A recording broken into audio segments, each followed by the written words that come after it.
La bomba principal es una bomba que impulsa sangre de manera positiva. Y la bomba de la cardioplejia hace lo mismo. Pero estas tres bombas que son succiones trabajan en esa punta de presión negativa. O sea, aspiran la sangre del campo hacia acá. Estas mandan la sangre de la bomba hacia allá. Y estas tres, en la medida en que yo más las aumente, porque ellos de pronto está llenando mucho el campo, me van a decir que aspire más, eso me va a producir más hemólisis. Entonces, cuando las cirugías son muy largas y las succiones están a mucha presión negativa, el paciente va a empezar a hacer, vamos a empezar a ver hemólisis en la orina, hematúrica. Bueno, ahora como les dije, esto no es gratis. Meter al paciente en la bomba tiene su costo. Entonces vamos a tener una serie de efectos que produce la circulación extracorpórea. Como les decía, para borrar el tablero.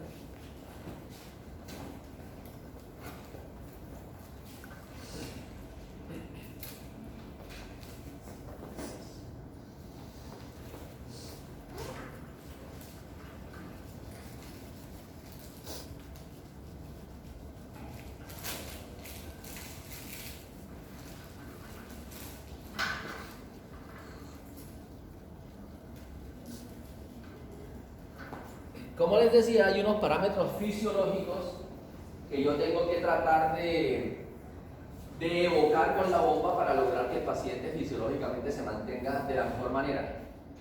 Rita, mi compañera, que tiene muchísima experiencia en esto, dice que la extracorpórea es un estado de shock controlado. O sea, el paciente no va a estar como si estuviera con su corazón normal al 100%, pero yo tengo que tratar de manejarlo con lo mínimo en parámetros para que el impacto sea menor. Entonces, en un paciente adulto, objetivo de media para mí, por encima de 60, pero que tampoco esté por encima de 90 o 100 milímetros de mercurio, porque a más presión media tengo, más resistencia tengo en el circuito. Entonces, media por encima de 60 y pH, tratar de llevarlo a valor normal. Presión arterial de oxígeno, en este momento nos cambió el paradigma. Hace 5 años decíamos que la PaO2 era de 100 a 200 máximo, pero luego de que hicimos unas revisiones y que empezamos a ver otros modelos, nos estamos subiendo casi que a 500 de PaO2, porque tengo que tratar de aumentar el contenido arterial de oxígeno para que el paciente en las peores circunstancias pueda extraer la mayor cantidad de oxígeno. Entonces nos subimos en el objetivo, van a ver que manejamos PaO2 de 400 hasta 500. Hace 5 años decían que eso era una brutalidad, que eso era una bestialidad, que como hacían eso, pero eso tiene su historia. Los primeros oxigenadores que se inventaron se llamaban oxigenadores de burbuja, como se oxigena un acuario, metemos la manguera y empezamos a soplar. Así eran los oxigenadores de burbuja. Tiraban la sangre en un recipiente y le soplaban el oxígeno, se lo soplaban a la sangre. Y luego hacían que la sangre filtrara, decantaba y se la devolvían al paciente. Se podrán imaginar la cantidad de burbujas, de microburbujas que se hacían ahí. Entonces los pacientes en el postoperatorio a todos había que ponerles haloperidol porque todos se despertaban loquitos. Todos salían locos. ¿Sí? Entonces esos eran los primeros oxigenadores de burbuja. Pero para que ellos pudieran tener buena oxigenación, ponían fracciones inspiradas de oxígeno altísimas. Pero cuando llegamos a los oxigenadores de membrana, llegaron a la conclusión de que necesitaban menos PaO2 para lograr el objetivo. Y ahora, como todo en medicina, volvimos a subir otra vez la PaO2 y estamos más o menos por encima de 400. CO2 normal en unos gases. ¿Cuánto? Exactamente el mismo CO2 voy a manejar en una bomba, 35-45. ¿Dónde cambio? Si voy a hacer el arresto, quiero proteger el cerebro, ¿qué tengo que hacer con el CO2? ¿Subirlo o bajarlo? ¿Y qué dice la autorregulación cerebral cuando yo bajo el CO2? ¿Cómo? Aumentar. Si yo bajo el CO2, la vasculatura cerebral hace esto. O sea que no me va a recibir flujo. Entonces, cuando yo voy a hacer arresto, subo el CO2, nos subimos a 60, 70 de CO2 para que la vasculatura se abra y el cerebro se enfríe de manera pareja. Saturación venosa de oxígeno, ¿cuánto es lo normal? Mayor a 60, ¿de acuerdo? Uno va a ver en la bomba 70, 80 más o menos. Hematocrito, aquí viene otro paradigma, pero bueno, discutible. Nosotros estamos más o menos tratando de buscar 25 de hematocrito, que el paciente quede con 25. Con menos discutimos transfundir, porque aquí también estábamos en la moda de tratar de transfundir lo menos posible, pero lo menos posible es tratando de que el transporte de oxígeno sea lo más óptimo posible. Ya dijimos el ACT, ¿cuánto? 480 para arriba. Volumen adicional, entonces si yo estoy en la bomba, ya dijimos que el reservorio era la aurícula derecha. Entonces imagínense que yo empiezo a dar la bomba con 700 mililitros y llego al flujo total y me mantengo en 700, pero el paciente empieza a orinar mucho y luego tengo 100 mililitros. Para poder seguir tendría que bajar el flujo, pero para poder quedarme en el flujo, pues entonces tengo que dar volumen adicional, y ese volumen adicional puede ser cristaloide, solución multielectrolítica, que es la que nosotros usamos, o plasma o glóbulos rojos. Índice cardíaco. ¿Cuánto es un índice cardíaco normal? ¿Cuánto?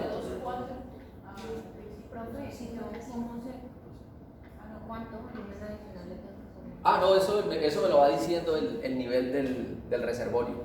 Nosotros tratamos en lo posible de no poner volumen, pero si por alguna razón lo necesito me tengo que adicionar, porque tratamos de no sacrificar el índice, porque para poder tener menos volumen en el reservorio tengo que bajar el flujo. Entonces tratamos de no sacrificar. ¿Cuánto me dijeron de 2,4A? ¿Quién da más? El 2,4 me gusta. 13, ¿y quién da más?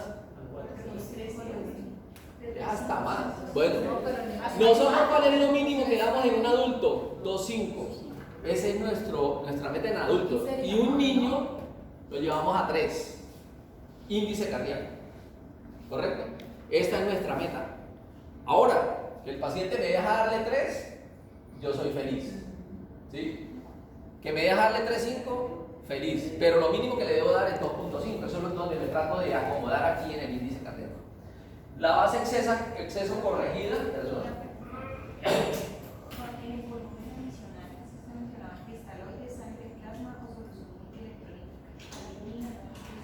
La albúmina nosotros la ponemos al principio, como te dije, para el recubrimiento. A veces utilizamos una técnica, pero no tanto como para dar volumen, porque la albúmina son apenas 50 mililitros. Lo utilizamos cuando queremos expandirlo, y entonces le damos albúmina más osmorina. Las juntamos y eso me abre la vasculatura y me aumenta el volumen en el reservorio. Pero no porque en sí la albúmina sola me dé, sino porque la junto con el osmorina. Es un truco raro que no lo vas a escuchar en ninguna parte.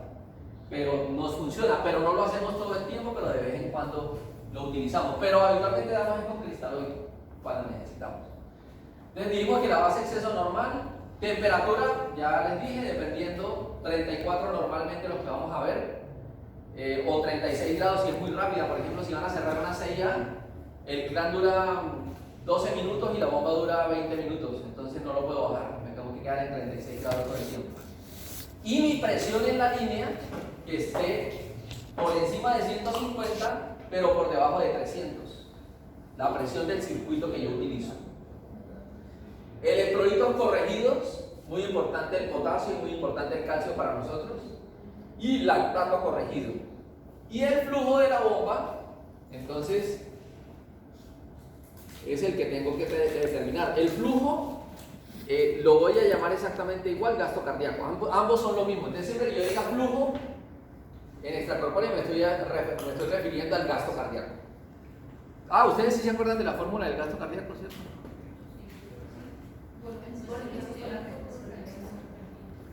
Bueno, y el volumen sistólico con las 3. Y contractilidad. Entonces, la fórmula de gasto cardíaco, si yo quiero calcular el índice cardíaco, ¿cuál es la fórmula?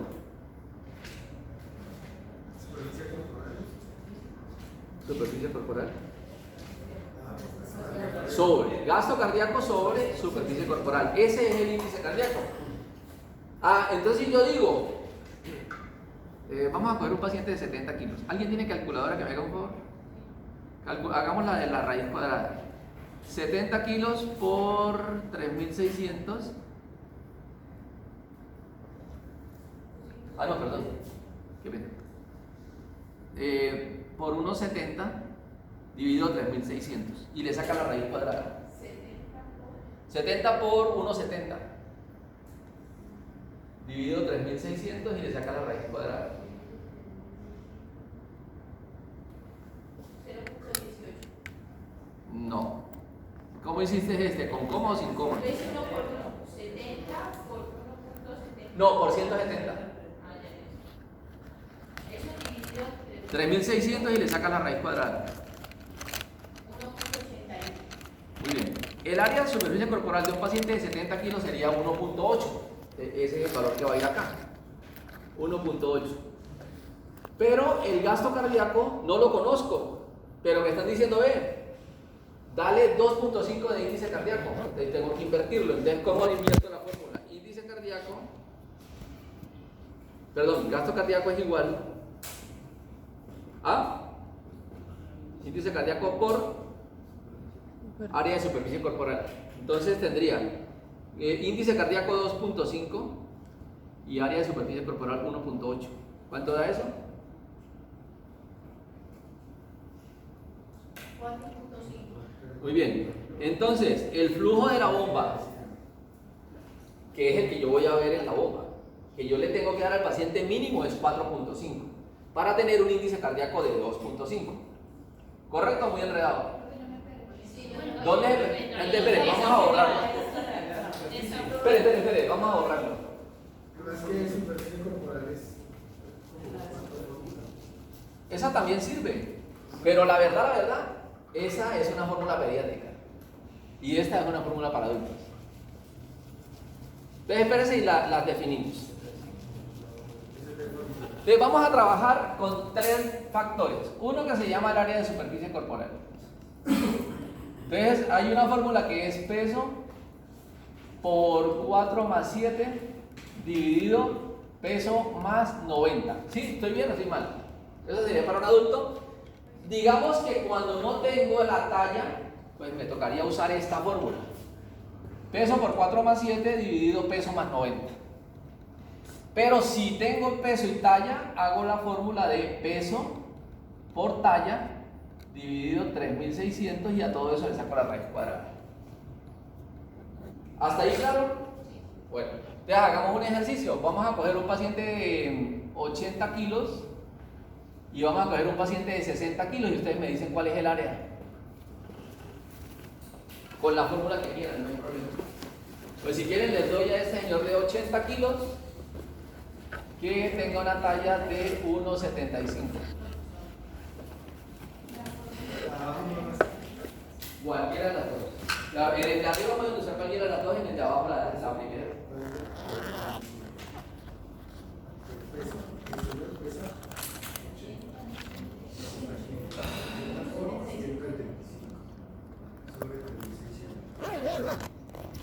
¿La talla es en metros, profe?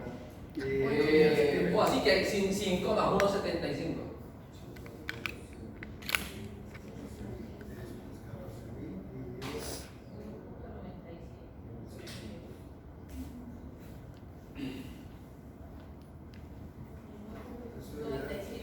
¿Cuál? ¿El de 80?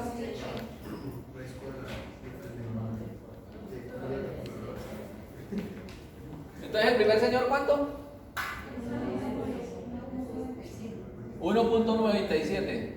¿Y el de 60?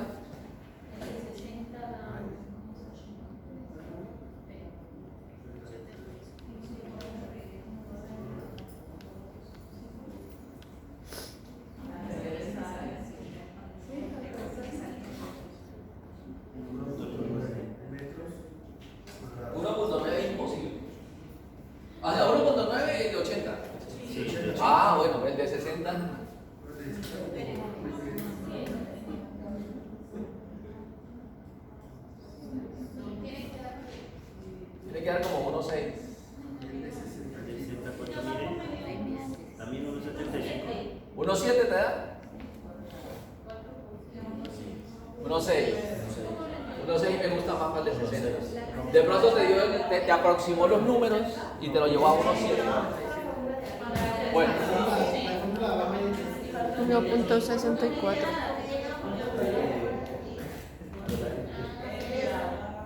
¿Listo? El de abajo no lo digo. Peso por 4,7 dividido peso más 90. Pero ¿cómo? O sea, está como así. 1.7. 1.74. 1.7 da.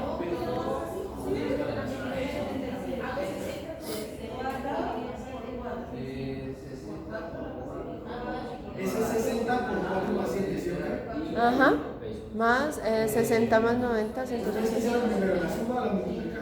Yo las hago aparte y así. Eso fue lo que hicieron primero. 60 por 4 más 7. Siempre es primero multiplicación y luego la por medida de quinta de primero. Bueno, ¿listo? 1.6. 7. Ah, no. No sé, o sea, no para. Ya listo, hicieron el cálculo. ¿Dudas en las? Es cuestión de fórmula, ¿no? ¿No le salió? Bueno, aquí no le salió. Da 2.9. Ah, ese no le salió. ¿Qué? Me perdí. El de 60. 1.9 y 1.6. Bueno, listo. La talla es como la misma talla. Es que en el de 60 no es necesario porque él quiere que apliquemos la fórmula que no te pide la talla. Para el de 60. Bueno, pero El de listo. 80 sí. Ya entonces acordamos que el de 80 tiene un área de superficie de 1,9 y el de 60 tiene un área de 1,6. ¿Saben qué significa eso? ¿Saben qué significa el área de superficie? ¿Qué se imagina? El área que quieren. Bueno, Exacto, es como si usted cogiera al paciente y lo aplanara. Entonces usted diría, vea, este paciente tiene 1 metro cuadrado así, plano, ¿no? Y luego tiene 0.6 así. Y a eso es lo que usted tiene que darle flujo, a esta área. O sea, es como cuando yo le digo, si yo le digo, un paciente tiene gasto cardíaco de 5, no pongamos tanto, vamos a poner gasto cardíaco de 3. Tengo un paciente que pesa 110 kilos con un gasto cardíaco de 3 y tengo un paciente que pesa 50 kilos con un gasto cardíaco de 3. ¿Quién está mejor y quién está peor? está mejor el que Está tiene. mejor el que pesa menos. Exacto. Pesa menos. Entonces, por eso, cuando usted está en cuidado intensivo y tiene un Swan Ganz y dice, es que el gasto cardíaco del paciente es tanto. Si yo no sé el peso del paciente, no sé de qué me estás hablando. Pero si usted me dice, el índice cardíaco del paciente es 2,5, independiente de que pese 80 o independiente de que pese 60, estamos hablando de lo mismo. Porque ya usted lo indexó. Exactamente. Entonces, usted lo que quiere es eso. Es que todos los pacientes, usted los pueda ver planos y decirle, voy a dar esa cantidad de flujo dependiendo de su área. Entonces, este tiene más área, este tiene menos. Claro, entonces el área. Entonces, dijimos que el índice cardíaco era igual al gasto cardíaco sobre el área de superficie corporal. Entonces, cuando usted tiene un Swan Ganz y obtiene el gasto, entonces usted dice, el paciente tiene 3 de gasto. Pero tiene un índice de 1.9. Perdón, un área de 1.9. ¿Cuánto sería el índice? ¿Quién me hace el cálculo? 1.57. Carajo, está enfermito. ¿Sí ves? Malito. Está malito, porque tiene apenas un índice de 1.5. Usted tiene que hacer algo para subírselo por lo menos a 2. ¿Sí ve? Entonces, el gasto para todos puede ser un número, pero dependiendo del peso, el índice va a cambiar. Aquí está un ejemplo. Hagámosle el ejemplo al de 60. 3 dividido 1.6. 1.8. 1.8. Bueno, ahí está. ¿Correcto? Entonces, para mí, el índice me diría eso. Me habla mejor el índice que el gasto. Entonces, cuando usted quiera hablar en el Swan Ganz, es mejor que hable del índice. Porque el índice ya usted lo indexó y yo no tengo que preguntar cuánto pesa el paciente para saber si está bueno o está mal. Ahora, en la bomba, ¿bien hasta yo o enredé algo? No. Bueno, en la bomba, yo tengo que calcular el gasto. Entonces yo digo, gasto cardíaco es igual a índice cardíaco multiplicado por el área de superficie corporal, despejé la fórmula. Entonces aquí sí yo puedo decirle, vea, necesito darle un índice cardíaco de 2.5 a un paciente con un área de 1.9, por ejemplo. ¿Cuánto le daría? Entonces 2.5 por 1.9. 4.7. 4.7. Y si le hago ese mismo ejercicio al paciente de 60 kilos, 2.5 por 1.6. 4. ¿4. qué? 4. 4.0 o 4.1. Entonces, esto es la forma como yo defino cuánto flujo le voy a dar al paciente. Profe, tengo una duda acá atrás. Sí. Por ejemplo, el caso del paciente con el índice cardíaco en 1. ¿Qué? ¿Era? No, 1.7. 1.7. 1.7. Pesa 90 kilos y tiene índice de Hay que 1.7. intervenir en gasto cardíaco. ¿Cómo? Hay que intervenir en gasto Exactamente, yo tendría cardíaco. Vamos a que... intervenir. Perdón, qué pena. Yo debería ver toda la hemodinamia. No puedo ver un solo parámetro, tengo que ver. Usted tiene que ver llenado, vaciado y resistencia. Cuando usted quiera analizar una hemodinamia, parte de ahí. Llenado, PVC y cuña. Vaciado, el gasto cardíaco. Y resistencia, el índice de resistencia vascular sistémico. Básicamente, porque el pulmonar, pues realmente yo no lo puedo intervenir mucho, pero sí necesito el índice de resistencia. Entonces, me tengo que preguntar, antes de tomar esa decisión, cómo está la presión, porque acuérdense que la presión arterial también afecta el gasto cardíaco.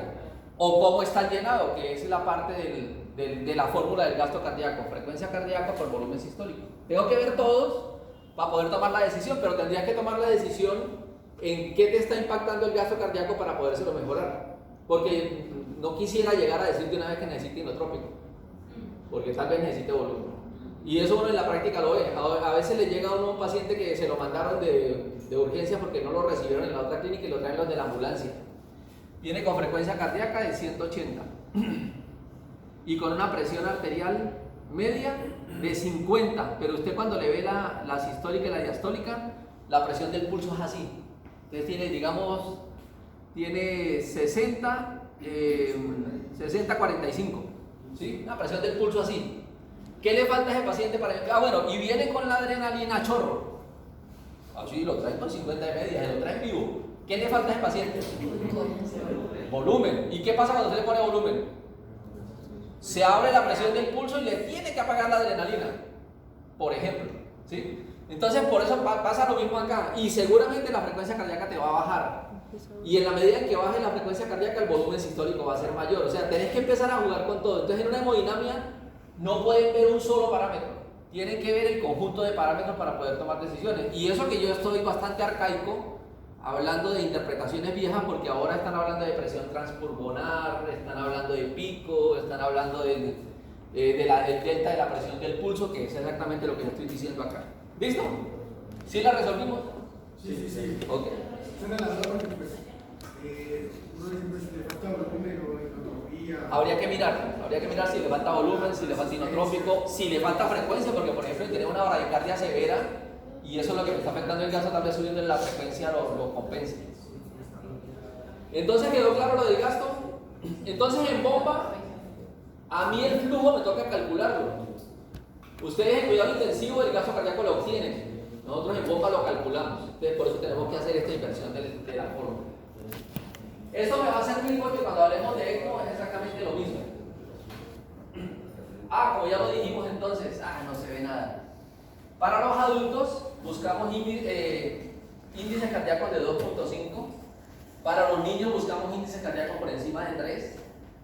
Y si estoy en hipotermia, como tengo reducción tengo ahorro en el consumo de oxígeno, me puedo bajar desde 1 hasta 2.4 o por debajo de 2.4 de índice. Pero realmente lo mínimo es adultos 2.5 y niños mínimo 3.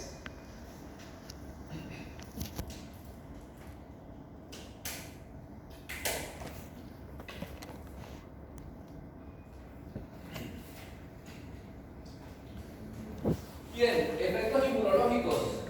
¿Han escuchado hablar de la famosísima respuesta inflamatoria? Entonces los señores neutrófilos, ellos están felices por ahí, aquí están redonditos, bien formaditos, pero cuando empezamos a tener contacto con una superficie externa y se activa el factor plaquetario, las plaquetas sacan unos receptores y le dicen, vea, tenemos un intruso. Entonces los neutrófilos se activan, se adhieren y se salen de la vasculatura y se van al tejido. Por eso, eso es lo que se llama un tercer espacio. Se abre la vasculatura. Usted le da volumen al paciente a la lata, pero todo el líquido se va para afuera, no se queda intravascular. Entonces, los neutrófilos abren esos espacios y empiezan a producir ese fenómeno. Y se activan una serie de cascadas, como por ejemplo producción de endotoxinas, los fenómenos de isquemia, repercusión que aquí en bombas son muchos. Por ejemplo, el corazón va a estar en isquemia. Y al final del clan yo lo tengo que reperfundir. Entonces, todos esos marcadores inflamatorios que se hicieron en el corazón luego salen a la circulación y van a producir respuesta inflamatoria. Por ejemplo, si yo tengo un paciente muy hipertenso, lo tengo con media de 115 y lo perfundo así. Media de 115 significa que la vasculatura está cerrada. Entonces voy a tener zonas distales donde la sangre no va a llegar.